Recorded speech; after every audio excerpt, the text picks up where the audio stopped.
what to do when your plunger is stuck down and no matter how much you press on it, it won't come up. And the old trick of putting the waste in and then jiggling it and pressing it just doesn't work.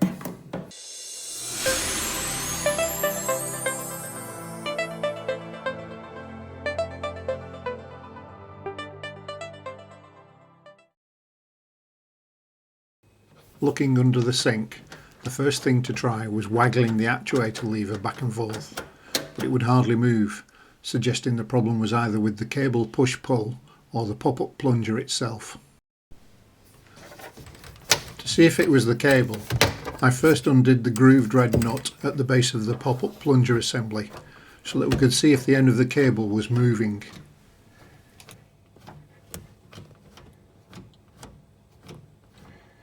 Well, the cable's moving freely, so probably the problem is in the upper housing. Maybe it's all full of gunge, so I think the only solution is to take it off. Having tried for a few minutes to squeeze my hand up the back of the sink so as to undo the large red nut holding the pop-up plunger in place, I decided it would be easier if I first removed the waste overflow pipe. As it's a 1.5 bowl sink, to remove the waste overflow pipe from the main bowl, I need to disconnect the waste on the right hand side. So the overflow drain is a hex Allen key. Undo that. I won't do it all because it's a bit difficult with my left hand. And then the sink waste.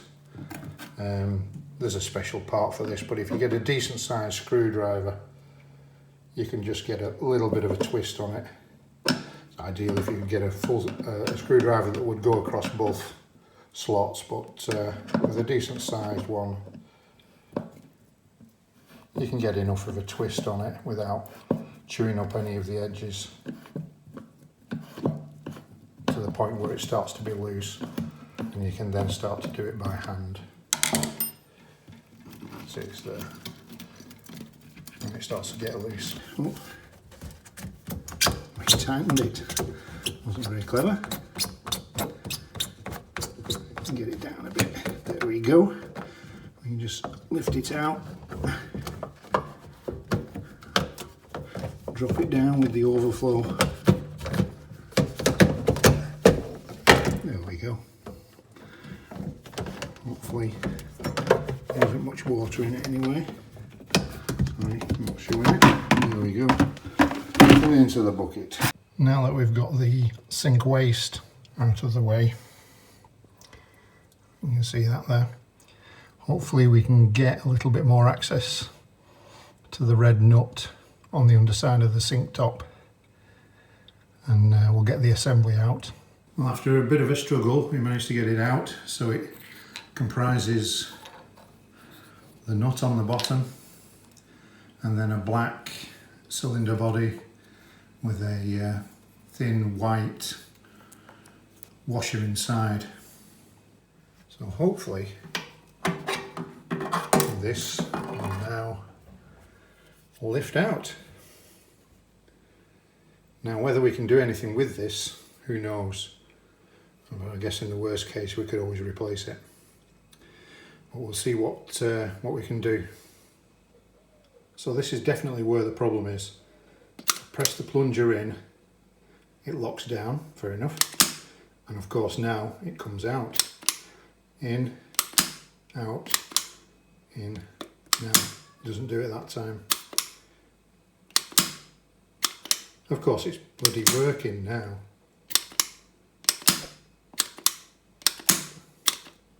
Right, there we go.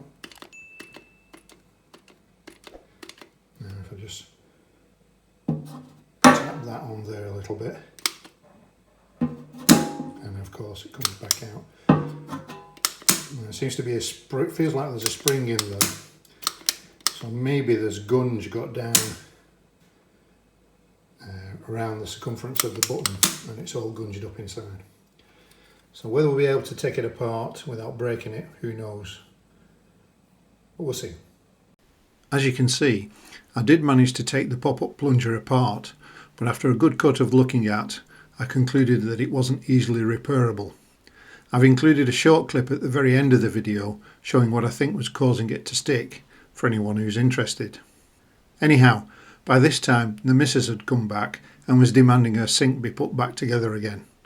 Before starting on that, I gave the complete waste assembly a good clean out, which it certainly needed. So it actually looked like there were two problems, second of which I only found when cleaning the waste. So the lever, which is activated by the plunger, I don't know if you can see that. So that black piece of plastic, it's just rotating there. That's operated by the plunger.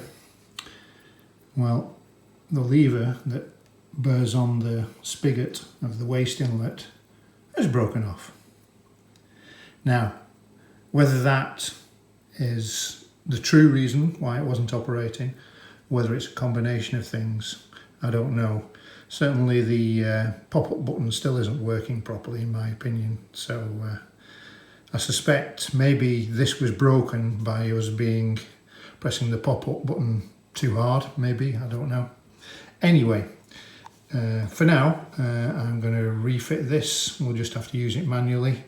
I've tried to repair the pop-up button without any success, so I'm probably going to look for a new replacement part, and I may also have to do the same for this, but for now I need to get the sink back in working order until I've got the necessary parts. I'll just show you the two parts. So that's the pop-up, not front, and here's the waste with the cable. Now there definitely is nothing wrong with the cable from the previous waste, so I might see if I can sell that on eBay. Somebody might find some use for it. As I've already covered the removal of the waste parts earlier in the video, I'm not going to show that again, so you join me at the point where I'm going to fit the new pop-up plunger. So we just need to undo the nut, the sealing washer, get that all ready to go up the back of the sink. Just make a note of the order in which the parts go back on. So the round sort of like cup shape, the sealing washer, the harder washer, and then the nut. The biggest struggle is actually getting the washers and nuts over the end of the pop-up assembly. In my case, I'm not losing them over the side, which would take them back down the back of the cupboard. But I found either having a second pair of hands to hold the pop-up assembly down from above, or maybe put something heavy on it just to keep it relatively still, then you can get the nut started. Once you've got it started, it's pretty easy, and it's certainly a lot easier if you can get one hand, maybe your left hand, on the nut, and then the right hand above the sink holding the pop-up down. Then you can start to tighten it up. It's a bit of a fiddle, but access is the key, and definitely taking the waste assembly off was the right decision. Reasonably tight. It does say in the instructions, but you need to make sure that the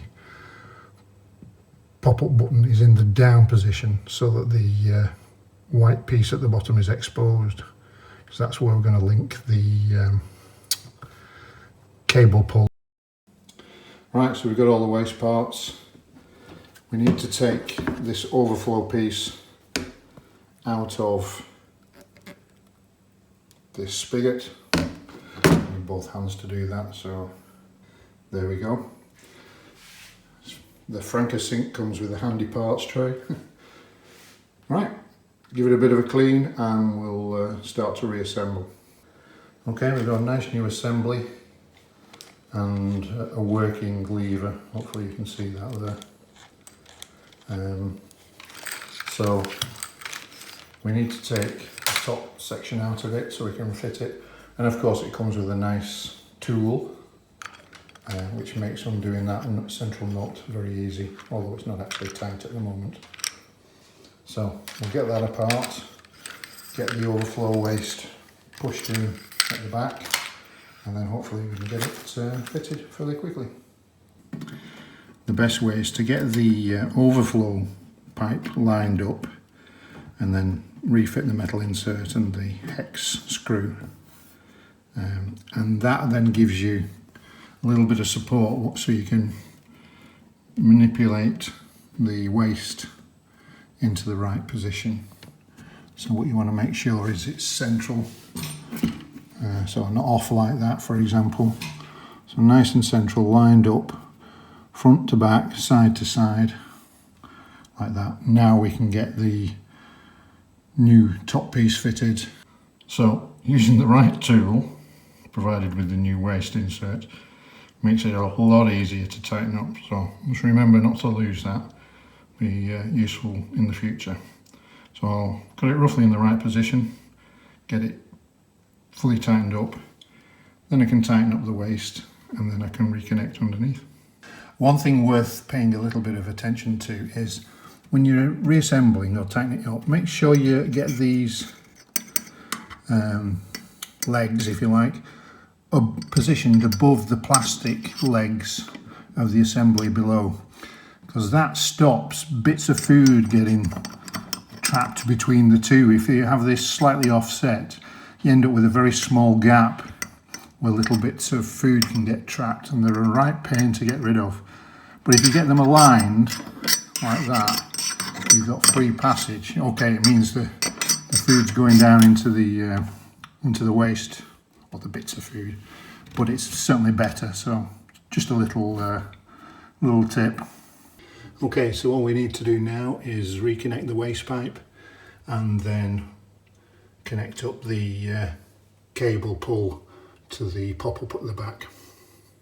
A little bit fiddly to get the end of the cable onto the end of the push button assembly. You really need two hands, but once you've snicked the end of the cable into the white plastic tip of the assembly, it's okay. Then you just need to screw up the red nut until it's reasonably tight. You need to make sure the cable is not bent severely. I mean, obviously it's got to go through a 90-degree turn to get to the assembly here, but as long as it's a smooth bend, that should be fine. And as you can see, we've now got the waste assembly and waste pipes all reconnected.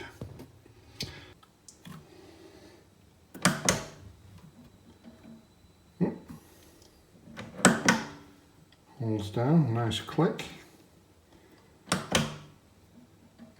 Seems a little bit slow to come up from memory compared to the other one. Maybe things are a little bit tight. Let's put the insert in. That's in the up position. So release it.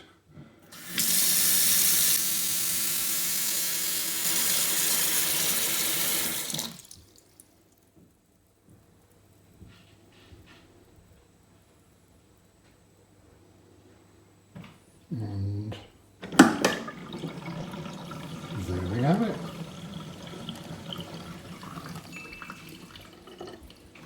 So there we go. Pop-up assembly and new waste assembly fitted. All seems to be working. Keep an eye out for any leaks. But job's a good one. So there we are. My pop-up plunger now pops up again, and we've got a working sink waste once more. A couple of comments. After filming the video, I had a go at repositioning the cable push-pull, as I felt it was perhaps binding a little bit, causing the pop-up to only rise slowly. This seemed to have the desired effect, and it now comes back up a bit sharper. Also, as you can see from the pricing, this is not a cheap fix, coming in at nearly £75, just for the privilege of having a push button waste release. I'll leave it to you to judge whether it was worthwhile. Maybe I could have got away without removing the pop-up plunger if I'd have found the broken part in the waste first. Who knows, but it was definitely on the edge. Anyhow, I'll call it done there. Thanks for watching and hope you found it interesting and informative. Please do like, comment and subscribe if you haven't already done so. Cheers, and don't forget there's a clip at the end showing the strip down of the plunger.